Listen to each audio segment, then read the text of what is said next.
पैसा जब इंसान के पास आ जाता है तो इंसान भूल जाता है कि वो कौन है, और जब पैसा उसके पास से चला जाता है तो दुनिया भूल जाती है कि वो कौन है। पैसा बड़े कमाल की चीज है, बहुत कुछ होता है लेकिन सब कुछ नहीं होता है। नमस्ते दोस्तों, आप देख रहे हैं लर्निंग सीरीज सीखोगे नहीं तो जीतोगे कैसे। मैं हूं आरजे कार्तिक। पर्सनल फाइनेंस से जुड़ी बहुत सारी किताबों के बारे में आपने सुना होगा, लेकिन आज मैं आपको एक ऐसी बुक के बारे में बता रहा हूं जो आपको साइकोलॉजी ऑफ मनी यानी कि पैसे का जो मनोविज्ञान है उसको बताती है। मॉर्गन हाउसेल ने ये बुक लिखी है, और ये बुक जब भी फाइनेंस की बात आती है, पर्सनल फाइनेंस को मैनेज करने की बात आती है, तो मस्ट रीड बुक कही जाती है। बहुत आसान शब्दों में आपको 5 लर्निंग्स इस बुक से बताऊंगा जो कि आपको सारी बुक का सार समझा देंगी। मॉर्गन हाउसेल की लिखी हुई किताब द साइकोलॉजी ऑफ मनी, जिसमें धन के मनोविज्ञान के बारे में बहुत डिटेल में बताया गया है।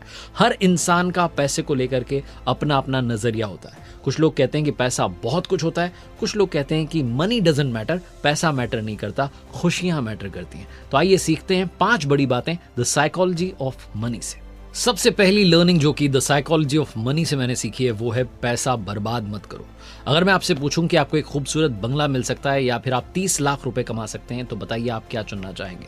कुछ लोग कहेंगे कि मुझे बंगला चाहिए, कुछ लोग कहेंगे मुझे पैसा चाहिए। कई सारे लोग आपसे इस तरीके के सवाल करते होंगे, और जब ऐसे सवाल आपके सामने आते होंगे तो आपका दिमाग घूम जाता होगा, क्योंकि पैसा एक ऐसी चीज है जो आपके दिमाग को संशय में, कंफ्यूजन में डाल देता है। इस पैसे को समझने के लिए अपने माइंड को समझना भी बड़ा इंपॉर्टेंट होता है।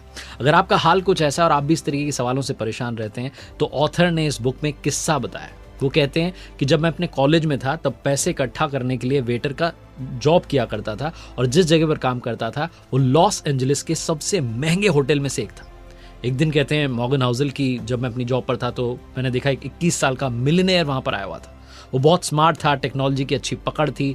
उसने वाईफाई राउटर का एक ऐसा कंपोनेंट तैयार किया था जिसके लिए उसे काफ़ी अच्छे पैसे मिले थे। उसने बहुत सारे अलग अलग स्टार्टअप शुरू किए और उन्हें बेच दिया।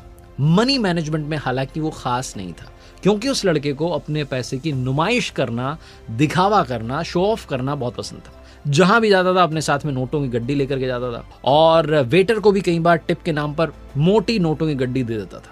एक बार जब वो एक शॉप पर पहुंचा तो दुकानदार ने उसे पैसे के बदले सोने के सिक्के दिए। तो आप सोचिए कि उसने क्या किया होगा।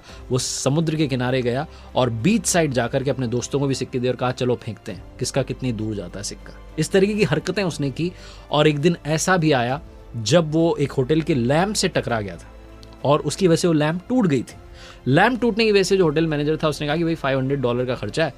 तो इस लड़के ने वहां तमाशा किया। इसने होटल के मैनेजर को $5000 दिए और कहा कि ले जाओ, जितने लैंप ठीक कराने करा लो, और दोबारा मुझे अपनी शक्ल मत दिखाना। अगर आप ये किस्सा जब सुन रहे हैं तो आपको लग रहा हो कि ये फेक है, फर्जी कहानी, ऐसा कुछ नहीं है, ये सच में हुआ।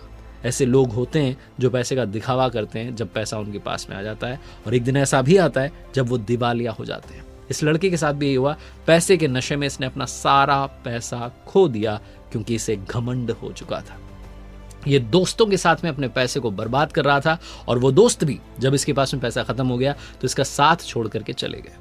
अब जो मॉर्गन हाउसेल हैं उस टेक्नोलॉजी एग्जीक्यूटिव के बारे में बताते हैं, और एक साधारण से सफाई कर्मी यानी कि जो स्वीपर होते हैं उनका पैसे को लेकर के क्या बिहेवियर उसको कंपेयर करते हैं। वो कहते हैं कि पैसे को कमाना ज़रूरी है और उसको सेव करना भी ज़रूरी है। उसके लिए किसी टेक्निकल नॉलेज की ज़रूरत नहीं है, उसके लिए आपके माइंड सेट की ज़रूरत है। एक सफाई कर्मी जो कि सफाई का काम करता था, उसने पैसे बचाए और धीरे धीरे उसने एक सही जगह पर जो है स्टॉक में इन्वेस्ट किया, और एक दिन वो करोड़पति बन गया। तो पैसे को लेकर के सबसे इंपॉर्टेंट बात समझने वाली ये है कि कभी भी पैसा बर्बाद मत करो, जो हमारे बड़े बूढ़ों ने हमें सिखाया है, डोंट वेस्ट मनी। दूसरी लर्निंग जो कि मुझे द साइकोलॉजी ऑफ मनी इस किताब से मिली है वो है अमीर बनना तो आसान है, लेकिन अमीर बने रहना बहुत मुश्किल है। और अमीर बने रहना मुश्किल है तो उसमें काफ़ी सारे लोग जो हैं फेल हो जाते हैं। आपने देखे होंगे वो लोग जो बिजनेस स्टार्ट करते हैं, बड़े अमीर रहते हैं, बड़ा शो ऑफ करते हैं, और समय बीतने के साथ में फिर वो टूट से जाते हैं, अपनी अमीरियत को बरकरार नहीं रख पाते हैं।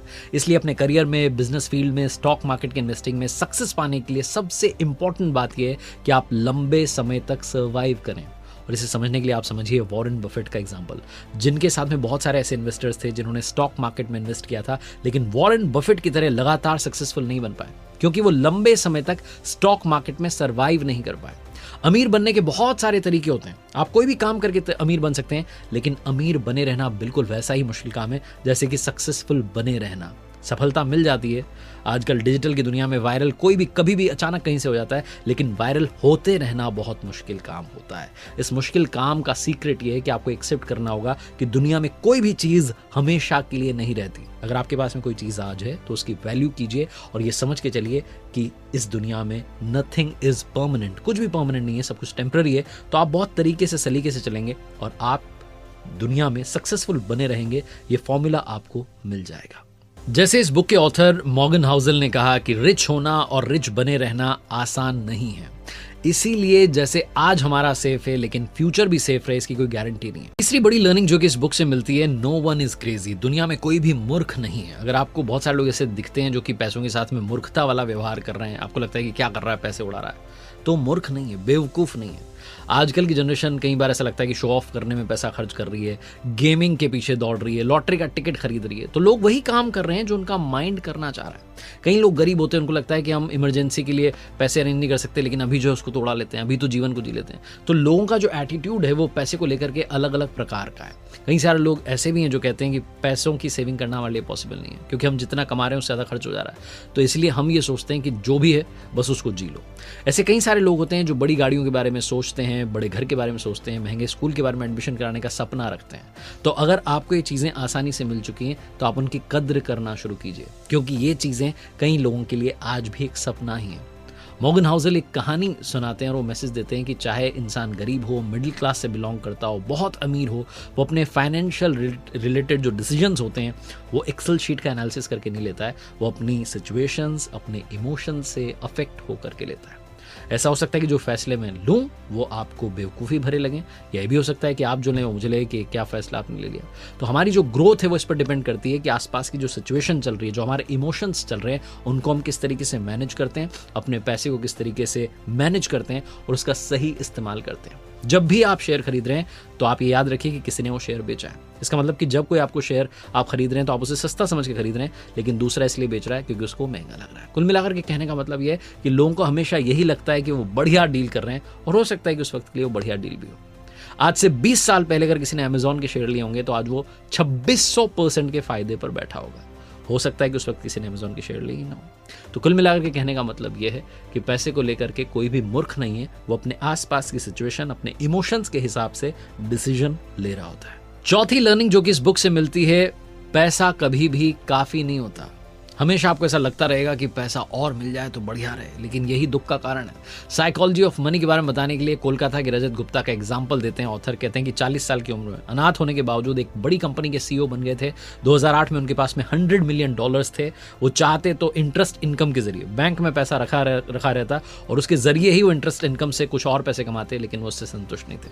वो करोड़पति से अरबपति बनना चाहते थे। लालच आ चुका था और उन्होंने ऐसा काम किया जिससे उनकी बरसों की बनाई हुई जो रेपुटेशन थी वो मिट्टी में मिल गई। बोर्ड मीटिंग में जो सीक्रेट इन्फॉर्मेशन मिलती थी उसे फाइनेंशियल प्रॉफिट के लिए बेच देते थे और इनसाइडर ट्रेनिंग के गुनाह में उन्हें जेल भेज दिया गया।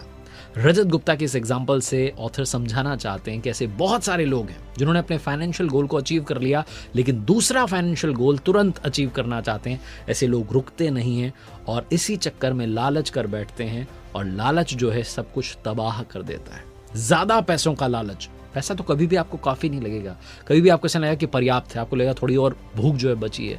तो अगर आप यही सोचते रह जाएंगे, दूसरों से अपनी फाइनेंशियल ग्रोथ को कंपेयर करने लगेंगे, तो इस वक्त की जो शांति है, जो इस वक्त का सुकून है, उसे खो बैठेंगे। और आखिरी लर्निंग जो कि इस बुक से मिलती है, द साइकोलॉजी ऑफ मनी के ऑथर मॉर्गन हाउसल कहते हैं कि लक और रिस्क दोनों भाई भाई हैं।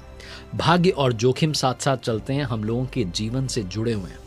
एक छोटी सी कहानी वो बताते हैं कि 1968 में जब बिल गेट्स स्कूल में पढ़ने जाते थे, उस समय पूरी दुनिया में उनके जैसे ही 30 करोड़ स्टूडेंट्स हाई स्कूल में पढ़ रहे थे, लेकिन फाइनेंशियल मजबूती थी उनके परिवार की, इसलिए वो लेक साइड स्कूल में जाते थे। ये वो स्कूल था जहां बच्चों को सिखाने के लिए कंप्यूटर था, और बिल गेट्स उस दौर के लकी स्टूडेंट्स में थे जिनको कंप्यूटर सीखने का मौका मिला। वो कहते हैं, उन्होंने कही थी ये बात ऑन रिकॉर्ड इवेंट में, कि अगर लेक साइड स्कूल नहीं होता तो शायद मेरी कंपनी माइक्रोसॉफ्ट भी नहीं होती। बिल गेट्स की सक्सेस होने के पीछे बहुत सारे फैक्टर थे, उसमें लक भी एक था। बिल गेट्स अपने स्कूल के दोस्त के बारे में बताते हैं कि कैंट नाम का एक मेरा दोस्त था जिसने स्कूल छोड़ दिया होता तो आज वो भी मेरे साथ माइक्रोसॉफ्ट का फाउंडर होता, लेकिन उसने अपनी पढ़ाई जारी रखी और साथ में वो माउंटेन क्लाइंबिंग के लिए गया, और जब वो माउंटेन क्लाइंबिंग के लिए गया तो उसकी जान चली गई। माउंटेन क्लाइंबिंग के लिए लाखों लोग जाते हैं, उनमें से किसी एक की जान जाती है और वो शायद कैंट निकला। रिस्क ली कैंट ने, वो वहाँ गए, जो कि बड़ा जोखिम भरा काम था, उन्होंने किया और वो दुनिया छोड़ के चले गए। जीवन में सक्सेस मिलने के पीछे बहुत सारे फैक्टर्स होते हैं, रिस्क भी होती है, लक भी होता है, आपकी मेहनत भी होती है। इन सारे फैक्टर्स का अगर संतुलन बन जाए तब जाकर के आपको जीवन में सक्सेस मिलती है। तो अगर आपके पास में पैसा आ चुका है तो आप विनम्र बने रखिए, और अगर आपके पास में पैसा नहीं आया है तो कोशिश करते रहिए। मैं अक्सर आपसे कहता हूं, ऊपर वाले के आशीर्वाद के साथ, अपनी मेहनत के साथ, अपने परिवार के प्यार के साथ कर दिखाओ कुछ ऐसा कि दुनिया करना चाहे आपके जैसा।